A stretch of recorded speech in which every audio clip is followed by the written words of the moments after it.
তৃতীয় শ্রেণীর শিক্ষার্থীরা, তোমাদের গণিত বইয়ে এখন 9 নাম্বার যেটা আছে আমরা এটা নিয়ে একটু কথা বলবো। 9 নাম্বার 72 পৃষ্ঠার 9।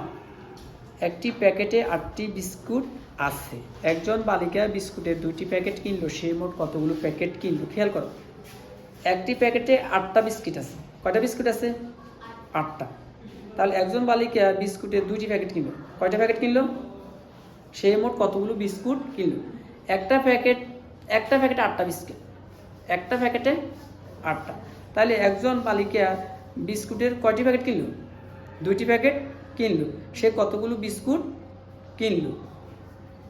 আর একটু সে খেয়াল করো, আবার একটি প্যাকেটে 8টি বিস্কুট আছে।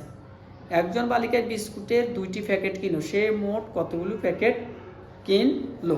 তাহলে আমাদের দেখা যাচ্ছে আমরা এটা করতে পারি, একটি প্যাকেটে বিস্কুট আছে কয়টি? 8টি।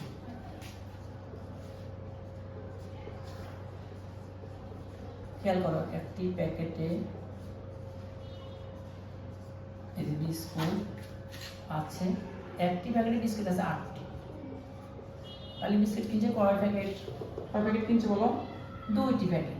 তাহলে 2টি প্যাকেটে বিস্কুটের পরিমাণ কি হবে? বাড়বে। বাড়লে একদম সহজ, 8 গুণ 2। এক প্যাকেটে যদি 8টি হয়, 2 প্যাকেটে 8 গুণ 2, 8 গুণে 16টি। তাহলে উত্তর 16টি বিস্কুট। এটা আবার আমাদের কি হয়ে গেল? গুণ হয়ে গেল। ঠিক আছে।